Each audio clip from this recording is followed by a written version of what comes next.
So I attended the service at St. Rose of Lima Roman Catholic Church in Massapequa. As you know, I was raised on Long Island. I know this place as well as any human being knows it.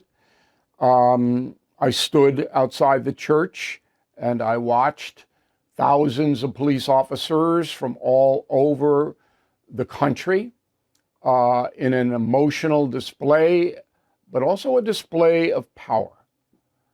That the police were there in force, and they were unbelievably disciplined. All right, they kept their posture, and it was ours. Then we went inside the church, which was heartbreaking. The officer, Jonathan Diller, as you know, was murdered by a career criminal last week. A criminal who should never have been on the street. Nobody can make an argument that he should have been. There's his 1-year-old baby, okay? And this child will never know his father. And his widow, 29-year-old Stephanie Diller, is obviously devastated, but delivered a eulogy to her husband, which was magnificent. But in that time, in the body of the eulogy, most of it was spent on describing Jonathan and their relationship.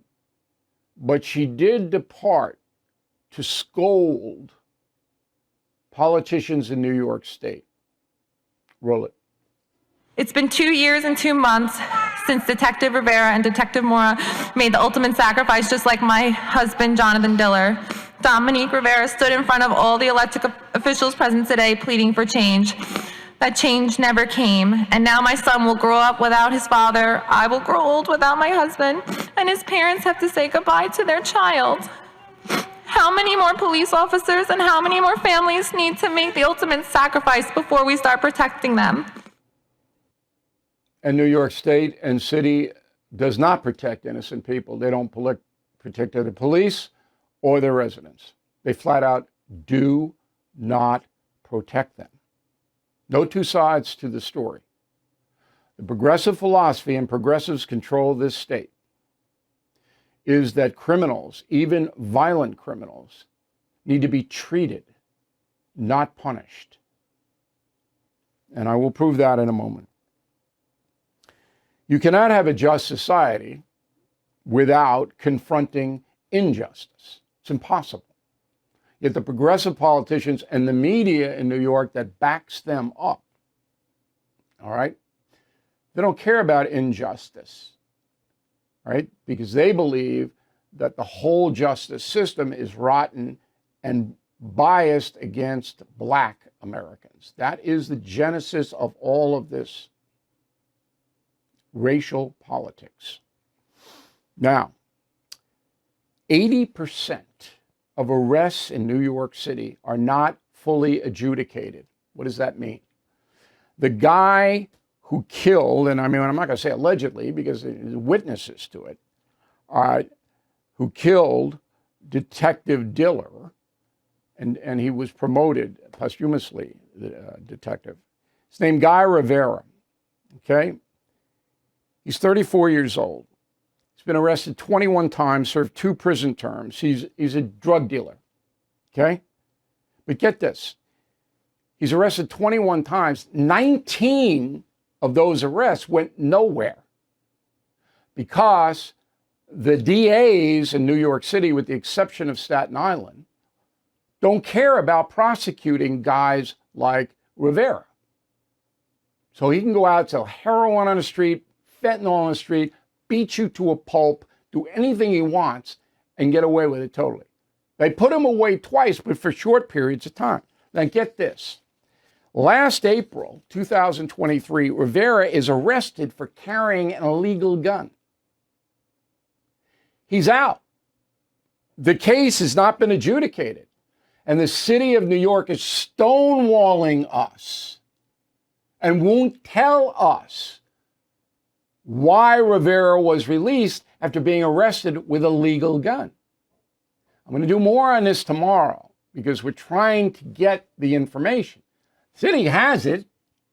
They don't want to give it up because they know they're letting dangerous people out on the street to commit even more violent crimes. They know it, and they continue to do it. That's evil. Yes, the criminal is evil, but the people who enable him are evil too.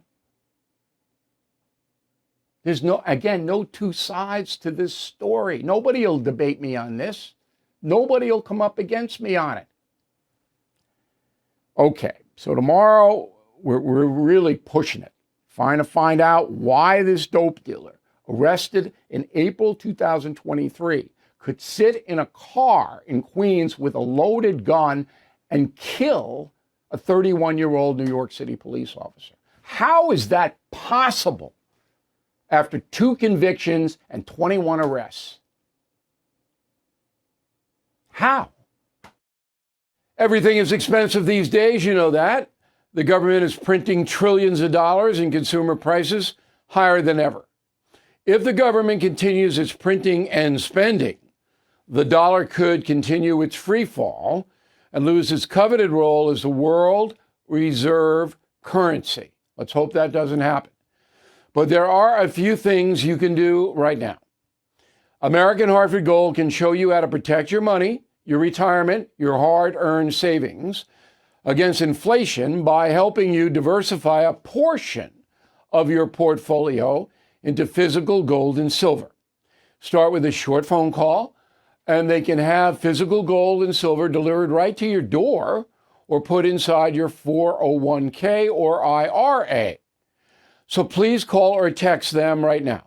Tell them Bill O'Reilly sent you. Call 877-444-GOLD, 877-444-GOLD, or text GOLD to 65532. Again, that's 877-444-GOLD, or text GOLD to 65532.